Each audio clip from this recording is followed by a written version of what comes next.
Welcome to the Thriving Farmer Podcast. I'm your host, Michael Kilpatrick.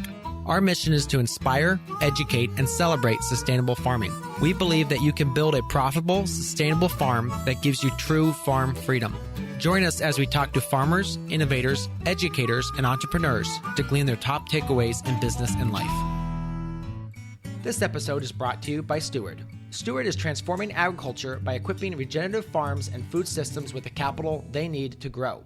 As a mission-driven financial partner, Steward works closely with agriculture businesses to scale their operations, improve the health of their lands and waters, and bolster local to regional food systems. To date, Steward has provided over $15 million in business loans to fund 75 unique projects, backed by more than 1,500 participating lenders. Steward is proud to be a certified B Corp. Seek financing or support a loan campaign at gosteward.com. Hey, Thriving Farmers, Michael Kilpatrick here with another episode of the Thriving Farmer Podcast. Today, my guest is Rob Dube, who is the owner and board chair of imageOne. He's also the visionary and CEO of the 10 disciplines for managing and maximizing your energy. Welcome to the podcast. Michael, thank you for having me, and I'm excited to talk about the world of farming. I'm so grateful to all the farmers out there. I really am. I'm fascinated by that business and have such gratitude for the nutrients that they bring into my world every day. Absolutely. I mean, obviously, you're a high performance, you think about those sort of things. And before we obviously get into like your book and kind of dive into that by a bit, I mean, talk a little bit about, how is nutrition an important part of your life? Oh, wow. Thank you for asking that. It's a big, big part of my life. I think about it every day. I'm very much conscious of what I eat and where it comes from. I'm always looking for locally grown foods. They're important to me. I want to support the farmers. I live in northern Michigan in a rural area, and I always want to support the farms. We have many up here, and I feel that it's closer to home. And so with less travel, there's less burden, obviously, on the environment, and the nutrients stay intact. I think, at least that's my philosophy. No expert there, but it's something that I believe is important to keep me moving and keep me going. And I just have such gratitude and awe, really, of the work that farmers do, because I see them out there and I see the work that they need to do, and it's mastery. It's like art. It's art. Yeah. It really is. Yeah. And again, the small farmer typically is running with a lot going on. Oh, yeah. And they're so overwhelmed. But why don't you share a little bit about your story and, what you and how you got to where you are today? Okay. Well, thank you for the opportunity to do that. Hopefully it'll have some resonance with some of your listeners. I started selling blow pop lollipops out of my locker with my best friend when we were in 9th grade. So that's when the entrepreneurial bug bit us. Throughout high school and college, the two of us had all kinds of different businesses. And then in 1991, when we came out of college, we started a company which became a copier dealership. So we ran the company for 30 years. And we sold it in 2004 and bought it back in 2006. So that was kind of a interesting thing that came along the way. And then the two of us handed over the reins to what I would say is the next generation. We have a CEO in place. The two of us have stepped back. We're on the board. We're there to support our CEO and our leadership team over there as they take it to the next level. And now I have a coaching program with a good friend of mine by the name of Gino, who created a program called the Entrepreneurial Operating System, EOS, a book he's very well known for called Traction. And the two of us have a coaching program called the 10 Disciplines for Managing and Maximizing Your Energy, where we take people through 10 sessions and help them get absolute clarity and build a foundation in their life so they can, create the kind of life really that they want. Take a lot of the stress and anxiety out of all the things that are happening around them. Okay, so much to unpack here. I mean, I think we could go for 3 hours. Unfortunately, we don't have that today. But all right. So of the businesses that you did through like your later high school and college years, which one was your favorite? Well, the blow pops without question, because Okay. we bought them for a nickel, we sold them for a quarter, and the kids were lined up and down the hallway. So it was great margins, and it was a Yes. simple product that everybody liked and everybody wanted. So we had no shortage of customers and no shortage of profits. Yes. So So that was it's true. It was the 60%, easiest. yeah. Yeah, there you go. I love that you were doing the math.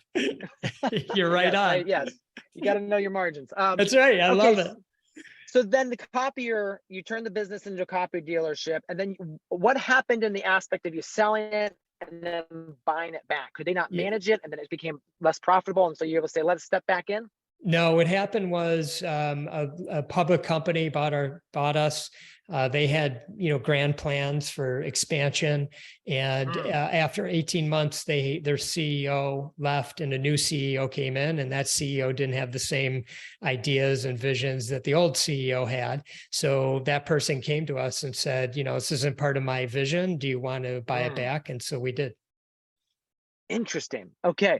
Now, when you stepped back in, was it pretty much you just went back to business as normal? Or in that period, did you have changes or thoughts or new ideas that you came back and said, we have a little bit of different path for this forward? We did have some new ideas and philosophies that became very meaningful for us. We had read a book by the name of Small Giants, companies that choose to be great instead of big. And so we were driven entrepreneurs, still are, but in a different way. But we were driven entrepreneurs, really wanting to always expand and grow and be the biggest. And what we did was, through the inspiration of Small Giants, we decided to get very clear on our purpose and why we were doing what we were doing and what my business partner and I wanted out of this whole thing, and how could we enhance the culture and make it the place, this business that we were building, all of us together, make it a special experience, one where we could provide genuine care to everybody, every day, every time, both of our employees and our customers and our stakeholders and our communities. And so from that point on, that was our main focus, and we just did a little bit at a time. And then, it all added up to something, that we're pretty proud of, here as we sit today. Okay. Because one of the things I think is our audience and so many of the farmers that we work with, they don't want to be the biggest name in town. They don't want to be, 20,000 acres and, in every single grocery store shelves. Many of them just want to feed their community. They just want to, help those locally to them. So what about that book? I mean, in that book are the 2 or 3 principles that you really latched onto that made you like, these are the things that we're going to use to take this company to not be the biggest, but be the best? Well, Small Giants, the name itself, the book came to me. I still don't know how I got it. Ended up on my desk. Somebody had sent it to me, and I don't know who it was to this day. But when I saw the title, that spoke to me. So that's a starting point for your listeners to say, like, think about that for a second. Small giant, meaning you can be small, impactful in your community, which is really, it's giant. I mean, it makes you a giant. You don't have to have all the other things that maybe are more conventional in the sense of success. I mentioned before, part of the Small Giants philosophies and companies that are small giants is that they're purposeful. They have a vision and they have a powerful statement. They have values that, are core to what they're all about, and they bring those to life. So whomever's working, say, within the farm, whether it be the family or there's outside employees that are coming in, they're really clear about what this place is all about. And everybody's bought into that. And that's really important. And the leadership part of it, we're servant leaders. We lead through our values. The culture that we're creating, it's a culture of intimacy. We're putting people first. We're caring for them. And this is actually really important.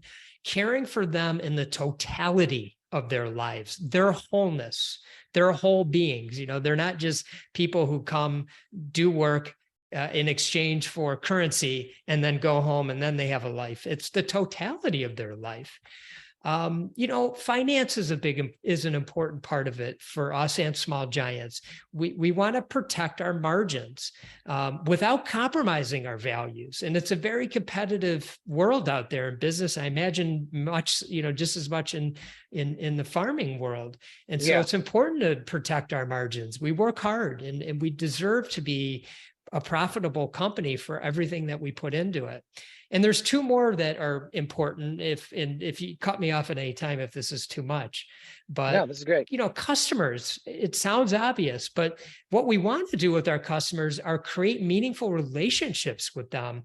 And, it actually goes beyond customers. I had mentioned at the outset, it's our suppliers. It's our stakeholders, it goes beyond that. And I stress meaningful relationships.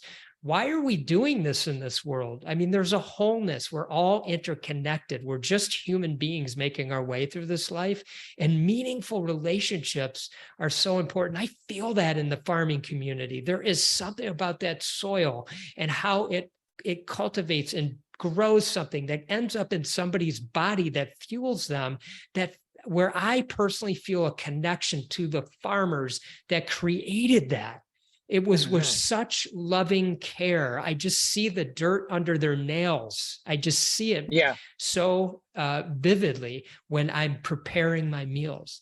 And then communities, you talked about serving the community, and that's understanding the value of establishing these deep roots in their communities.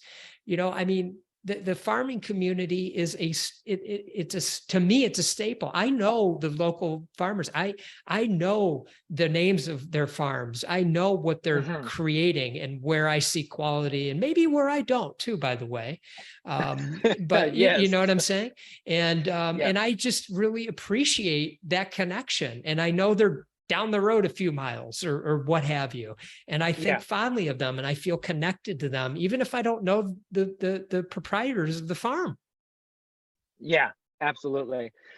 Now, one thing you said there too is about the community. And I think with farming, because a lot of the times it's a low margin thing, so you have to be really careful about things, being a part of that community, knowing those customers.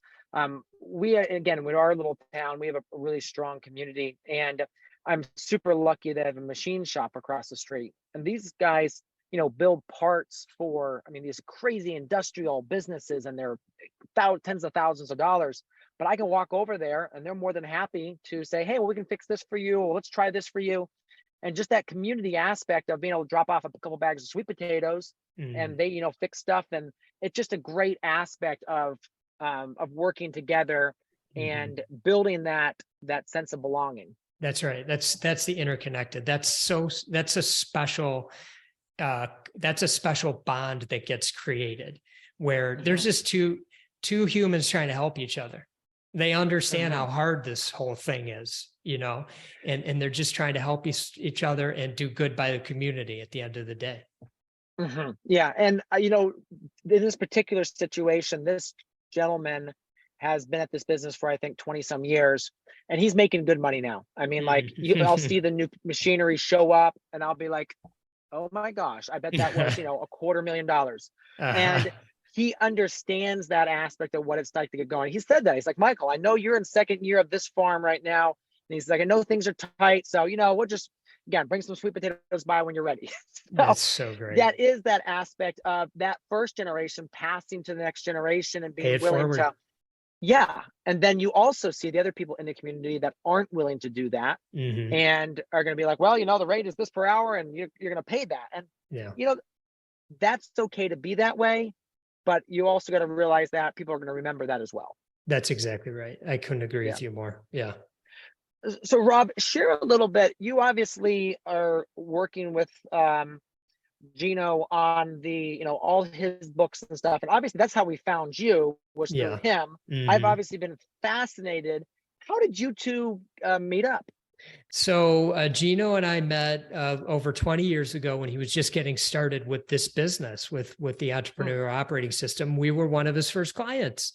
And Okay. yeah, we had a problem. He came in and chatted with us about the problem. He helped us. He gave us some very wise advice. And one thing led to another, and we became a client of his. And so he always says that we were one of his guinea pigs, and we've been very humbled and, fortunate to be in, I think, every one of the books he's written, and as an example of our journey, and it's very humbling, and so that's how we got to know each other, and we became very close friends, and remain so to this day, and now business partners. So who could have imagined it would have come, to that, to the point where we became business partners? But it's a dream come true, quite frankly. I can imagine. Yeah. So, you talk about the 10 disciplines. Mm-hmm. Do you want to go through all of them? Do you want to just talk about some of them? Do you want to just give an overview? Yeah, I'll start, and then you just interrupt me when it's not useful anymore. Okay. So, all right, we'll just go. Yeah. So, we start with a 3-part framework, and it's freedom, creativity, and impact. And it starts, the freedom aspect of it is, really finding the mind space in our life, to go inside and do some of that work, that is important for us to show up as our best in our lives. We all have challenges in our lives, and it's our ability to deal with those challenges in the most healthy of ways. And that's where the freedom comes in. We need that mind space in our life. When we have that, we get sparks of creativity. And this is where we begin to get, some sort of intervention, like, where did that come from? And when that starts to happen, the next piece to this, the next part of the 3 parts begins to happen, and that's impact. So we start to really feel purposeful in our life and notice how we're making a difference in people's lives. It could be through our work. It could be in our non-work life. It could be all commingled together. It could be big. It could be small. Doesn't really matter. It's more of a feeling. It's what's important to you. And so we have to build a foundation to get that freedom. And that's what the 10 disciplines does. It gets you that freedom. It starts with 10-year thinking. And that's where we shift our mind from short-term thinking to thinking in 10-year timeframes. It's kind of like the advice the machine shop person said to you. I think he gave you the advice. He said, hey, you're 2 years in, keep going. And that's where we're in the day-to-day, and we don't see the light, and we just know, you know what? I know where I'm going and where I'm going to be in 10 years, and I'm confident I'm going to get there. And that enables us to make decisions differently versus feeling stress and anxiety in the moment. Like, what am I going to do? And we become very reactive. So we trust that in our 10-year thinking, that things are going to work out in the way that we hope they will. So that's, that's where we shift our mind. The next thing, and this will be interesting for your listeners, and that is taking time off. That's where we have to find the space in our mind to, turn it off. We like to see people take 130 days off a year and not think about work. That's a really hard thing for people to do. But if you take every weekend off, that's 104 days. So that's just for perspective. If you could get yourself a few weeks vacation and allow yourself to take holidays off, you're darn near 130. So it might not be as overwhelming as it seems, but the big thing is just not thinking about work. Entrepreneurs and people in the farming community are obviously entrepreneurs. It's hard to turn it off. And, but we need to do that. We need to clear our mind so that we get that creativity spark.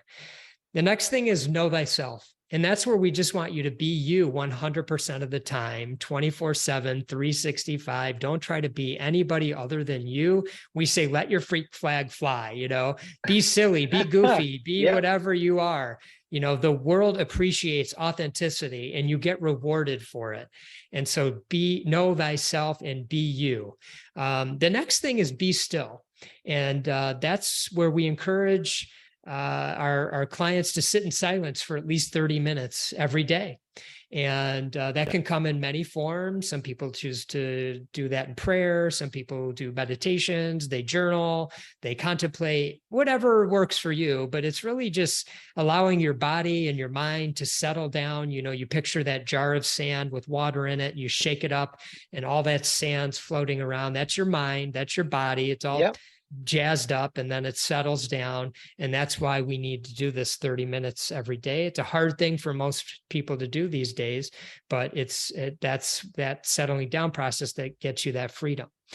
The next is, yep, go ahead. Let's stop right there, because I think that's really, really important and really interesting. Is there a particular time of the day? Do you like to see it done at the end of the day, beginning of the day? It's a great question. And I think it really depends on the person and their schedule. I think the beginning of the day is the best time of the day, because you didn't get into everything, and it's hard to stop what you got into versus being in control of your day. And in the morning, you can be in control of your day. So, you know, when I started this practice over 2 decades ago, I chose to make this the first thing I did in the morning. And I even changed my wake up time in order to do it. That was the sacrifice, or I don't even know if I consider it a sacrifice anymore, but at the time I did, you know, to do it. So I think it really depends on the person and what's best for them. And this 30 minutes, you're not reading anything, you're not really, well, so you said meditation, like prayer, just journaling, just introspection, not outward. That's right. That's right. And you know, I think one of the more valuable things we can do is actually just sit in silence and do a very basic meditation, maybe where we focus on our breath, because what's happening there is our thoughts, our minds are very busy, and we don't give ourselves the chance to let all the stuff that's up there kind of just release. And so if we can just let our mind be busy and without judgment, without trying to solve anything, and then just practice coming back to our breath, which really just represents this moment, the present moment. In other words, anything that happened before this, that's over. There's nothing you can do about it. And then anything that you think is going to happen in the future may or may not happen. It's just what you think is going to happen, but it's not here yet. All that's here is like me speaking with you right now, Michael. That's all that's really happening. I might be thinking I'm going to have dinner tonight at some point, but I can't say it's actually going to happen, because all I know that's going to really happen is what's happening at this moment. So if I'm going down a rabbit hole you don't want me to, please let me know. But sitting in silence and just allowing our thoughts to be without judgment, and practicing coming back to our breath and focusing on our breath for as long as we can. And that's a very difficult thing to do, because our minds are very strong. And so it's just, you kind of go through that process, and that's a basic meditation. Okay. No, that was great detail. Thank you. Okay. The next thing is knowing your 100%. And this is where you're going to decide on and commit to the number of hours per week and weeks per year that you're going to deliver your value to the world. So, you know, I can imagine in the farming industry, and having a farming business, you know, there's a lot of hours that got to be put in, and it causes a lot of exhaustion. And you have to really be conscious of not becoming burnt out, because once you become burnt out, you're no longer useful to the community, to your farm, to your employees, if you have them, to your family members who might be working with you in the farm, et cetera. So you have to find that really challenging balance of what are the perfect number of hours where I feel energized and not burnt out. But I didn't stop too soon, where I felt like I had more to give. So you just really kind of tweak that, and just to ensure you're always working at utilizing your energy in the best way. So it takes a little bit of practice, but again, it's committing the number of hours per week and weeks per year. The next is, go ahead. And right there, I think that is one of the number one problem with so many farms. I thought it might be. Yeah, they burn out because what happens is they love doing what they're doing, but a lot of the times they feel undervalued, and typically they are undervalued because farmers don't chart because they love what they're doing. And a lot of people complain, well, I could grow that tomato in my garden. And so they'd be like, you know, when someone asks, you know, $3 for a tomato, which when you look at the price per pound, it's actually cheap. And you go to the grocery store and it's $4 a pound. So they feel undervalued. And so now they're getting burnt out, and then they alienate and drive away good employees. Their Yep. spouse is like, you can't do this anymore because I don't want this lifestyle. Yeah. And then their customers, if they have good customers, the customers are always really grateful. But any customer that's maybe an iffy customer, if they feel the farmer's mad at them, they're obviously not going to buy anymore. So, yeah, it's a huge problem. So I'm glad you brought that up. And I can't imagine, and I've seen it at the farmers markets, and, I've seen the conversations that are going back and forth amongst people who are talking about price and things of that nature. And, my wish for the farmers is that, they release any of their, that they acknowledge maybe their relationship with money and worth, and do their best to kind of let that go and feel very comfortable with whatever they're charging. And some people aren't going to see the value there, and that's fine. They can go somewhere else because that's maybe not their target customer, target market. I'm their target market. Like, I don't really even look at the price of a tomato. I mean, if you grew it and I believe in your product, I'm happy to pay whatever you think is the right price for me to pay. And I imagine there's a market for that out there. Yes. I don't know the business well enough, but, and there's always going to be price pressures. I mean, I have businesses and there's price pressures there too. And sometimes I don't feel that my services are being valued. So to all the farmers out there, please know you're not alone. I mean, the farming industry is not the only industry where people don't appreciate or that they don't necessarily look at, like my first business that I started we talked about, imageOne, that is looked at as a commodity.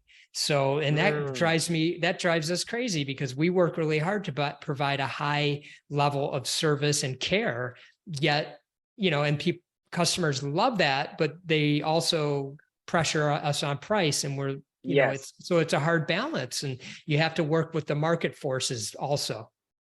Yeah. So imageOne, that's the copier business? That's the copier business. Yeah.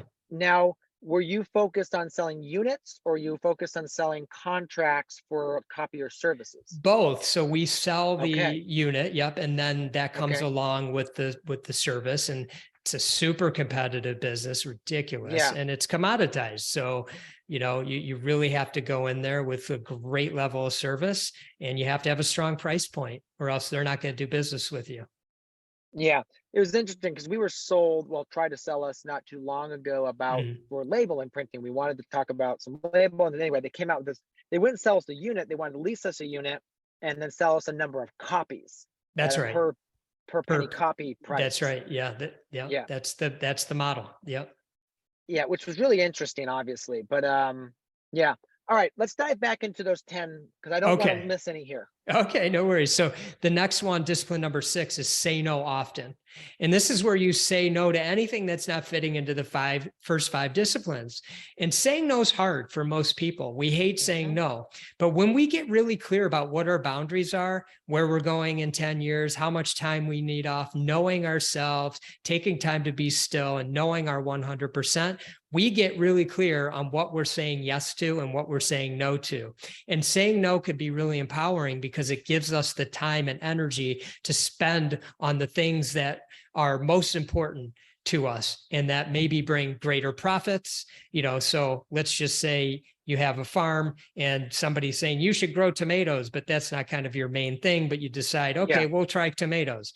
And then all of a sudden you're spending all this time trying to grow the perfect tomato when your core business over there is, you're not paying as much attention to that anymore. So that could be an example. I don't really know if it's a good one for the farming industry, but it's just being really clear. Hey, can you come do 10 farmers markets instead of 2? No, just do 2. That gives you energy. The ones that are most profitable, that meet your, or have your right target market. So you don't say yes to all of them. You say yes to 2 of them. So those are things that might come to mind as far as saying no. Well, it's interesting you brought the tomato up because actually tomatoes, a lot of people say, well, you make a tremendous amount of money on tomatoes. And we sell a lot of tomatoes, but they're actually one of our least profitable crops. Interesting. Because the amount of work that goes into that tomato. So we've already looked at the numbers for this year, and we realized we need to cut back our tomatoes by about 40%. Wow. So that means it's a pull instead of a push. Because what happens if you're pushing, you're always losing about, let's say, 8 to 10%. And that's where I think our margin actually is. So we need to get to the point where every single tomato we produce is being pulled from us and sold.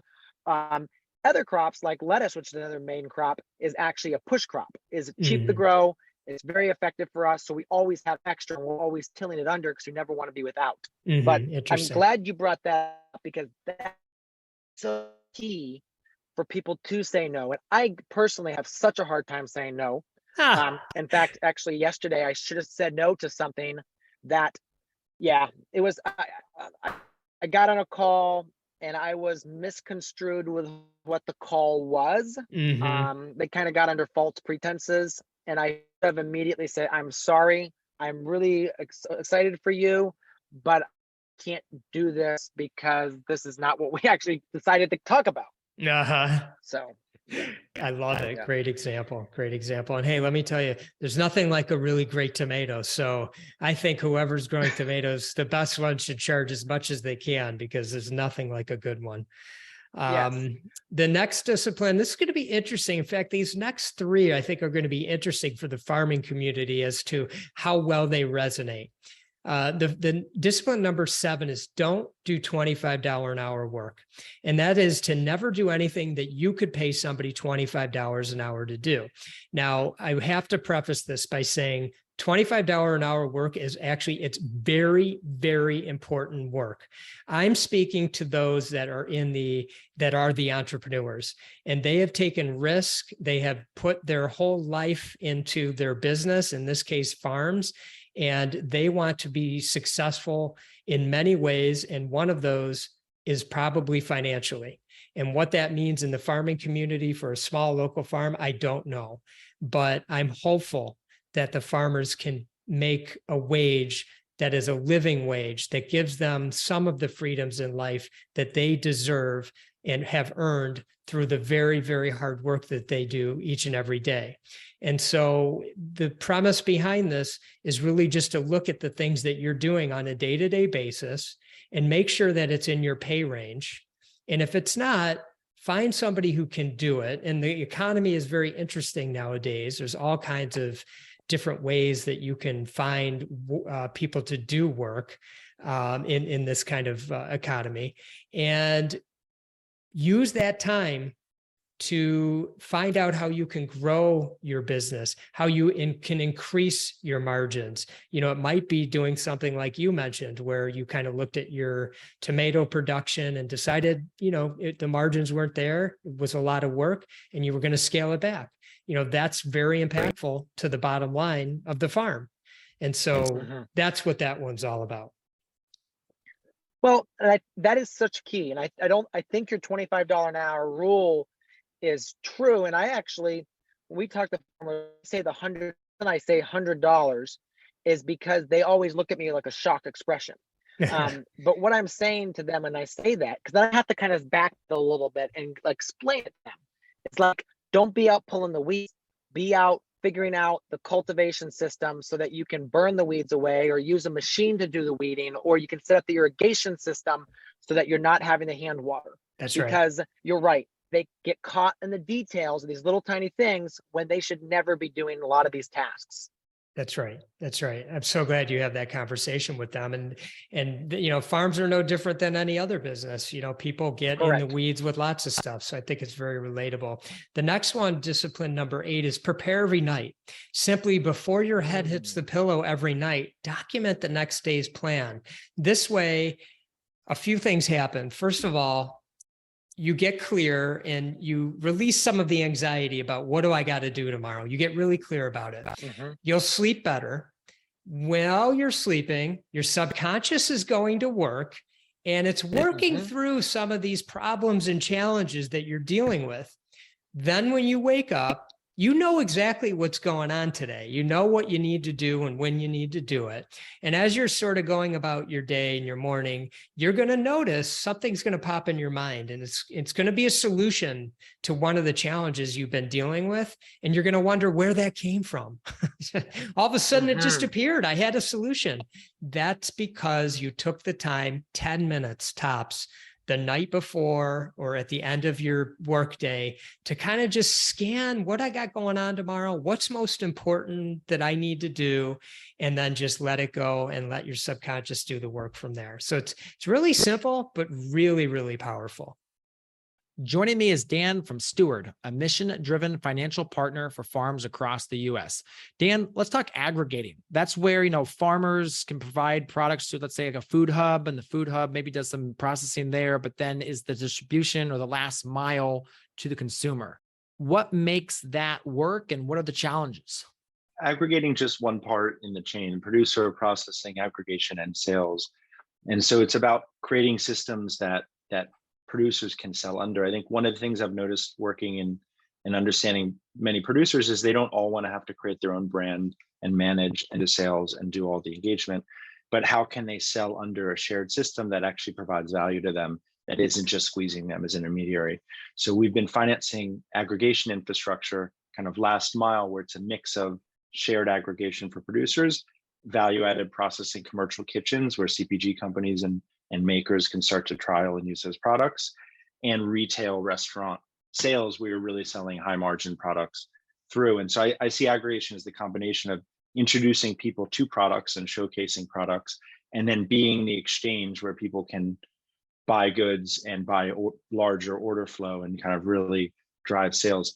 Where I've seen success is these regional networks of producers who come together under a shared brand and start to aggregate. They don't all have to do it themselves. And I think that's where you start to get the volume to make a real impact. Mm-hmm. Absolutely. Yeah, there's actually a local organic co-op here of a couple of different organic farms, certified organic farms, that use that to put an outlet on a lot of their wholesale crops, which is awesome to see that developing here locally. What do you feel is the major challenge there? Is it just literally the funding, or is it the marketing? I think a lot of people start this simply, them and a few other producers come together, they start to share some services, cross-sell products. And I think it's around the actual infrastructure that makes it challenging, because to really do aggregation at scale, you do need some amount of infrastructure to move the products and put the facility together. And so a lot of the challenges in these kind of aggregation food hub type businesses is, where's that capital going to come from that can be patient and that can give it the time to build the volume and get to the point where it can sustain itself. So the projects that we funded at Steward, such as Astoria Food Hub in the Pacific Northwest, that's actually under construction now, you're bringing together a lot of the local producers and communities and makers to a space where they can showcase what they have and hopefully start to drive more sales from local buyers. And one of the main things that it's able to do that couldn't be done before is meet larger contracts with reliability. And I think that's where there's a big gap in the market, which is people with bigger contracts can't find the producers to meet that reliably. And so if you can have aggregation around ideally processing and those two pieces in unison, you can start to get the supply reliably to the buyers, which then can bring everybody up to a higher level. Mm-hmm. Yeah, I mean, a great example would be like a kraut or a kimchi producer, which needs 1,000 pounds of, Chinese cabbage every single week. And maybe one farm can't supply that, but between 3 or 4 or 5 farms, they can get what they need, and that can give them the processing product they need.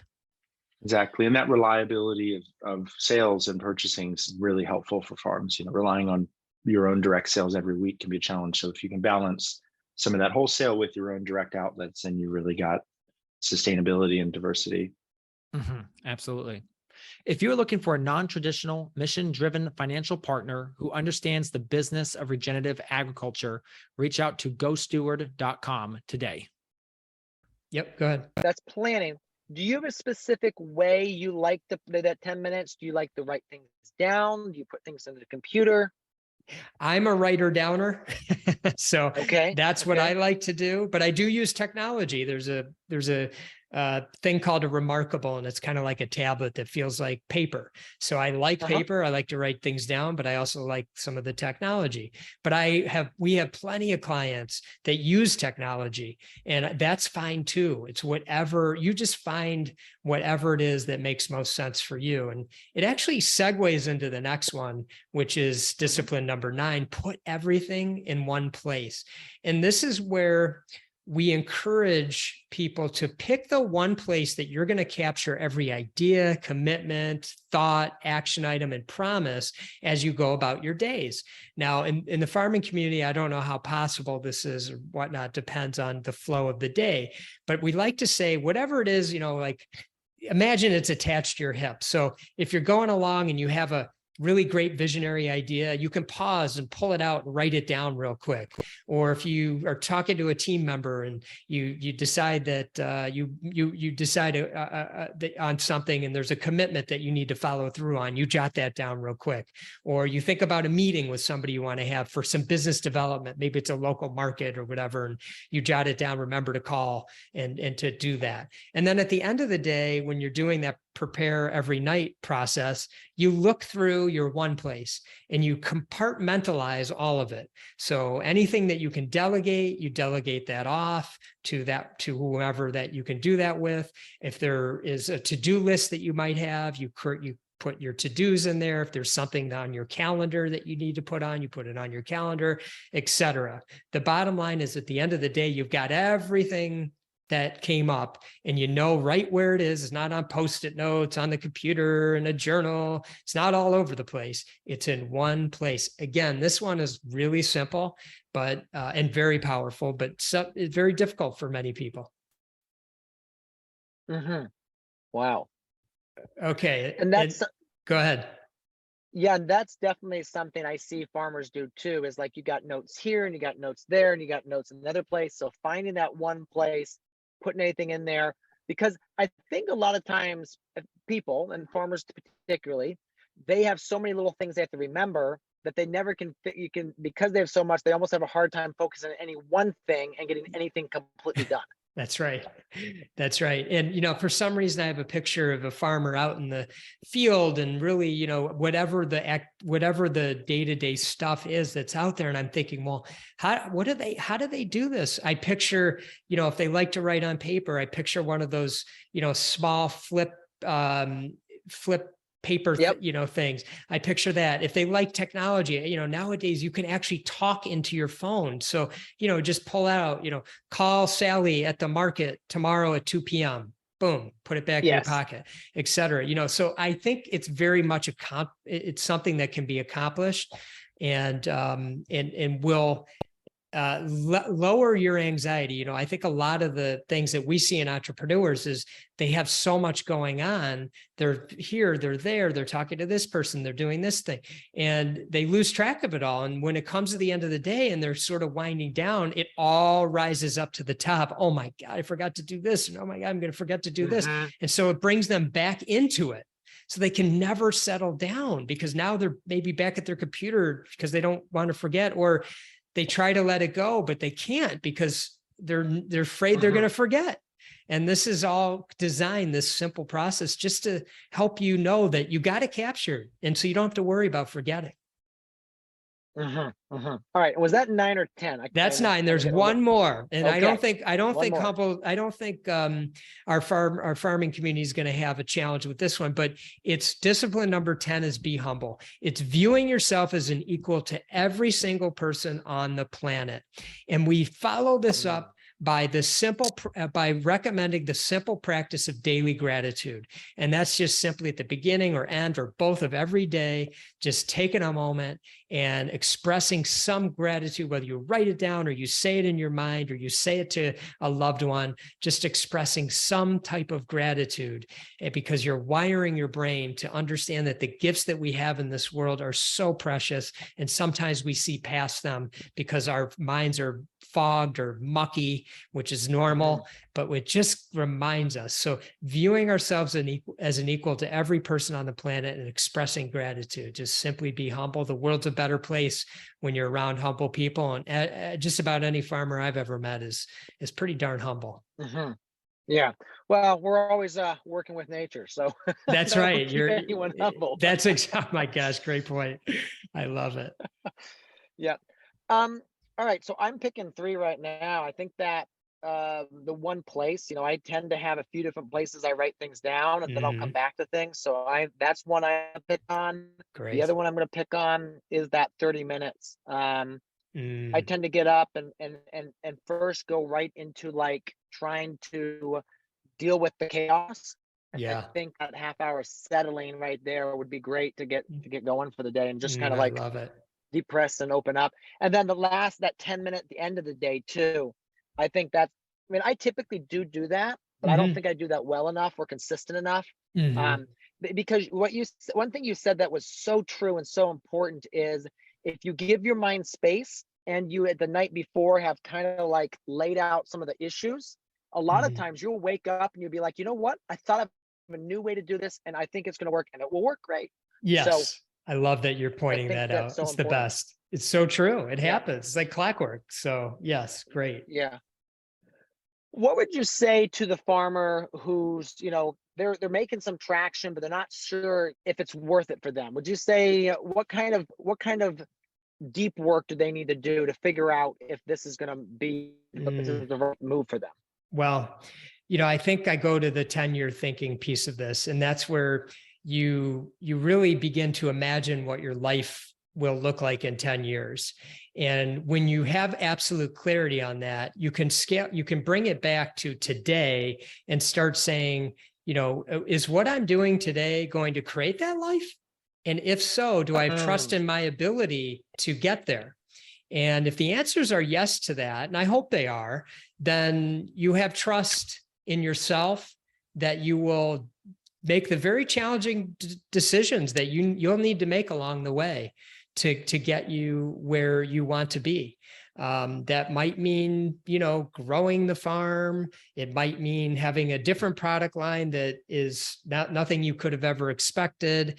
It might mean actually staying really focused on the boring day-to-day turning out of whatever crop, as opposed to the new shiny crop that you could go and, you know, get distracted with, and let me tinker over here with the best way to do this.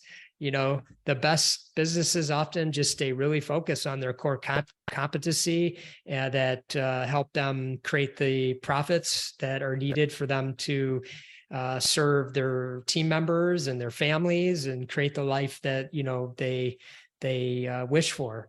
So that's what comes to mind for me. Yeah, I think something you said there's like, you know, not go after that new shiny thing, and that's the thing that go to a lot of Jim Collins' work. Is he talks about the the step by step, not trying to make massive leaps forward, because a lot of those leaps can get you into trouble. You got it. And now, what a great book to reference. I mean, you're right on with that. Yeah, one of the things, I don't know if you ever saw in the last 4 years, the rise of the CBD hemp industry. Oh yeah, for sure. Well, millions and millions of dollars were lost in that because literally everyone and the brother tried to jump on the bandwagon. Yes, the price of the product went from like $100 to like $5. Wow. In literally like 2 months. Yeah. Yeah. You know, so that is such a good example. It is. It's the perfect example because, and sometimes, you know, I don't know how tight knit the farming community is, but you start talking to your peers and, you know, one of them's getting into the CBD business and, you know, oh my gosh, maybe I should get into that. You know, they're doing that and it all looks like it's so great and wonderful. And then these kinds of things happen. So, you know, this is where it all comes back to the disciplines, and we're looking for freedom. And it comes back to, you know, having the mind space to really be able to be reflective and thoughtful in the decisions that you're making. And there's no rush with 10-year thinking. There's no rush. You can watch how CBD, I mean, you know, are we worried we're going to miss the gold rush? I don't know. There's probably another gold rush around the corner that you could latch onto. There always seems to be. So, you know, have trust that, you know, in the 10-year business cycle, you know, you stay focused and things are going to work out in the way that you hope for. Yeah, actually, the gold rush and when the Albert came out of the CBD was going around and buying out all the business assets of 10 cents on the dollar. Oh my God. Jeez. I mean, I just was thinking through as you just said that is real, because that's what it was. Unfortunately, it's really sad that that's what came out of it. But I Yeah. talked to a lot of these suppliers, and they unfortunately loaned a lot of this equipment out on credit because they were like, well, Jeez. everyone's going to make, boku's of money. Now, let's switch gears a little bit. You wrote a book, Do Nothing. Yes. I think that kind of feeds into what we just talked about, slowing down the 10-year plan. Yeah. And the book is about meditation. I've been an avid meditator for over a couple of decades, and it's been very useful in my life. It's allowed me to take a lot of the trauma that I experienced as a child and a young man and, understand it better, and understand the preciousness of every moment. And that was important for me. And, there's a moment that we have throughout all of our days. It's the moment between stimulus and response. And, it's when Yes. something doesn't go our way or somebody says something that we don't like. And then we have that space right there. And it's how we react to it, both in our minds and externally. And that is a precious moment. And we need to cultivate and practice it. It's no different than playing a sport or, being the best farmer that you can be. It's all about practice. And so cultivating that, I have found to be very useful. And I do that through the meditation practice that we talked a little bit about earlier with the focusing on the breath. Now, let's talk a little bit about if people resonate with what you're talking about today and want to go deeper. Talk about how they can find out about more of what you do, because I think you also have a retreat. Yes. So the 10 disciplines, you can go to the 10disciplines.com, and that will give you everything you need to know about what we talked about as far as those go. You can download, there's a free ebook. There's also a checkup that you could take, kind of an assessment to see how you're doing. So we encourage you to download the ebook and take the checkup. The retreat is a retreat that I created for entrepreneurs and leaders. And it's a 5-day retreat in the mountains of Colorado once per year. And we are in silence for 3 of those days. And so this is where we learn to, learn the practice of meditation, and then what it might feel like to be in silence and not talk, not write, not make eye contact, and really go inside for 3 full days, which for most people, they haven't had that experience since they were, a baby. So, as soon as we came out, we were going 1,000 miles an hour, but it's quite powerful when you can be, with your thoughts for an extended period of time and understand how beautiful life is. And you start to see things in a more, both in your mind and, outside of your mind, through your sight, through your senses, in a much more vivid way. And you have a podcast by that name as well. I do. It's been a joy, and, doing the work like that you do, and being able to chat with people who are experts in their field has been, just such a gift, and just to learn from them, and it's a gift to be interviewed. Thank you. I'm so grateful to you for reaching out to me, and I always learn something when I get to speak with somebody who's as thoughtful as you with your questions and with the work that you do. So, thank you, Michael, for inviting me. Oh, absolutely. Again, what farmers need to realize is that they are running businesses. They're entrepreneurs. That's right. And so often they think about it's growing a carrot, and it's not about growing the carrot. It's about how your systems and processes are in place to be able to build a business that allows you to grow a carrot and still enjoy your life and still have spend time with your kids and your significant other and in your community. And That's so, right. yeah, that's what our mission is. And from hearing what you just talk about, that's a lot of what you teach as well, which is awesome. And the reminder was great today. I mean, those 10 principles, all of them I can totally resonate with. And I get some great takeaways, and I know our audience will as well. So, Fantastic. Rob, thank you again for coming on today. Thank you, Michael. And if I could just say one more time, thank you to all you farmers out there. You are something special, and I mean that from my heart. And I just so appreciate you. And I know so many people feel the same way I do. So, please keep doing what you do and listen to Michael. Let him help you understand that you deserve to have a very successful business. You put hard work into what you do, and we want to see you be successful. So you stick around and keep providing us with the very much needed nutrients and love that we desire in our lives. Okay. Well, I might clip that end piece and use it as a commercial, but oh yeah, please feel free. For a second I thought maybe I said something wrong. No. You're gonna say, Rob Dube says to listen to Michael. I do mean that. I think you're doing great work. If you're helping these folks, that's important work, because we need them to be successful. Mm-hmm. Yeah. If we don't, we're extinct as a species. So that's right. Yeah.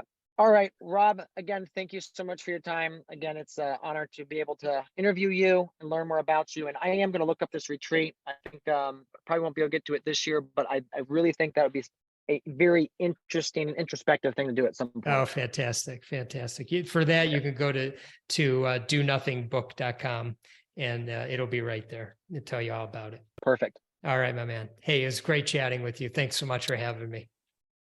Absolutely. Anytime. Right, you take care. Bye-bye. Yep. This episode is brought to you by Steward. Steward is transforming agriculture by equipping regenerative farms and food systems with the capital they need to grow. As a mission-driven financial partner, Steward works closely with agriculture businesses to scale their operations, improve the health of their lands and waters, and bolster local to regional food systems. To date, Steward has provided over $15 million in business loans to fund 75 unique projects, backed by more than 1,500 participating lenders. Steward is proud to be a certified B Corp. Seek financing or support a loan campaign at gosteward.com. So there you have it, another episode in the books. So I'd love if you would hop on over to iTunes and leave us a rating and a review. Those mean everything to us. We love to hear what you're thinking. If you have a podcast guest that you can recommend, please pop on over to the Thriving Farmer Podcast website and leave us a review. That's thrivingfarmerpodcast.com.